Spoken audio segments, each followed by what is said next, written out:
name is Charlotte. And my name is Jessie May. And welcome to So Crafty Kids.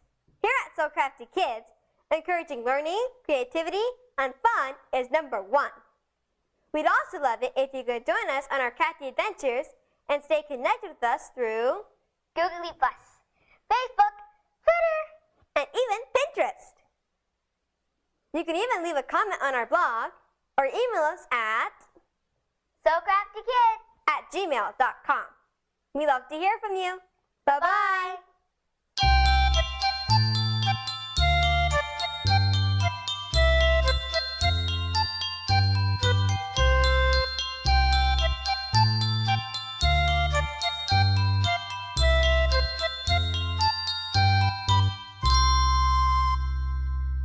We here at So Crafty Kids love to paint. And did you know not all paints are the same? There's acrylic paint, oil-based paint, spray paint, chalk paints, and much, much more. Many of these paints have harmful chemicals. That's why we're very excited to find Miss Mustard Seed's milk paint. I never heard of milk paints before. Have you? Well, let's see what Miss Mustard Seed has to say about her milk paint. Milk paint is an ancient all-natural paint containing milk protein, limestone, clay, chalk, and all-natural pigments.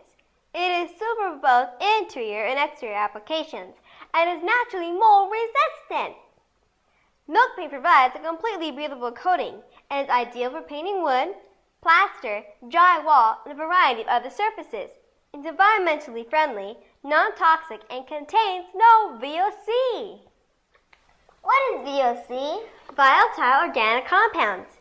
VOC can be very harmful to human health and to your environment. You can learn more about that online.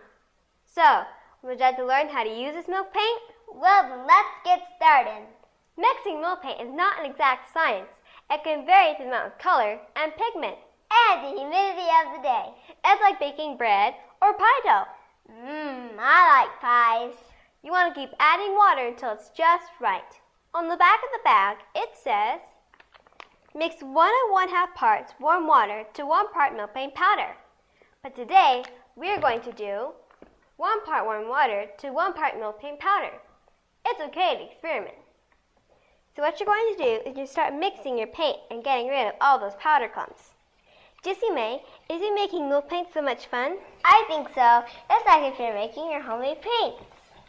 Now you can also mix it with a frother like we have here. We got this at World Market and it was very inexpensive. Or you can use a blender like we have here. We got this at Target for only $14. Or you can mix the paint by hand. And if you mix the paint by hand, the paint's going to be lumpy. Don't want the lumps, you could just pour it through a strainer like this one here. Now if your paint runs, it's too thin. If your brush drags, it's too thick. See? The paint just lightly dripping off the stick. That means it's just right. Now, when you're all done using your paint, you can put it in a container and put it in your pantry or your refrigerator or wherever. And the next time that you see it, you'll see that the paint has separated. You want to make sure you mix it before you use it.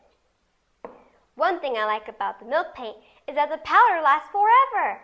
But when you add the water, the clock starts ticking. Over here, we have a box. My brother wants to use it to keep his clay in. And he wanted us to paint it in Flow Blue. As you can see, the box is all raw wood and has never been painted. So I don't need to use the bonding agent. The bonding agent will keep your paint together so it won't chip off your piece if it's already pre-stained and pre-finished. See, this is how it looks. Doesn't that look pretty? I think so. Now once you're all done using your piece and you want to seal it, you can use hemp oil. Hemp oil is an all-natural sealer. All you need to do is get a dry piece of cloth or a paper towel or ripped up t-shirt or whatever you have on hand, and you want to begin to rub the oil into your piece. And as you rub it in, you'll see that the paint and the wood start to absorb it. For 30 days, your piece might feel a little oily, but that's okay. You can still use it. Just be gentle with it. And after 30 days, it won't feel so oily anymore. And as you can see, we did a lot of shopping at the Salvation Army. And I had saw this game box. And as you can see, it's already been pre-sealed, pre-painted and pre-painted. So, I wanted to paint it mustard seed yellow. I did one coat, let it dry. I did another coat, let it dry, and the next day it started to chip. I took some stencils and made star bunting and a ribbon. Doesn't it look beautiful? I think so. It looks like they got it from the 1950s. Now over here, I got a jewelry box to keep all my jewelry in. Unlike Mary's piece, how it only chipped a little, mine was chipping like crazy. All the paint was falling off. Now when that happens, all you need to do is get sandpaper and sand out all the old paint and just repaint it, but this time with the bonding agent. And over here, we got this birdhouse at Joann's. As you can see, we painted it with mustard seed yellow top, tricycle roof, blow blue walls, mustard seed yellow stick for the bird to sit on, mustard seed yellow flowers, and boxwood for the grass. And we can hardly wait to give it to our grandma. Behind us over here, we got these lightweight frames of Michael's. They were very inexpensive. And we painted them in the colors that we already have. I did the one in mustard seed yellow. I did the one in tricycle. And our brothers did the ones in flow blue and boxwood. Don't they look pretty? I think so.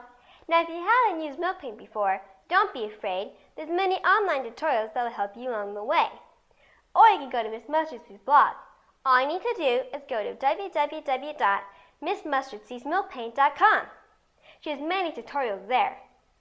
We would like to thank Miss Mustardseed for sharing her milk paint with us, and we hope that you join us again for some more crafty fun here at So Crafty Kids. Bye-bye!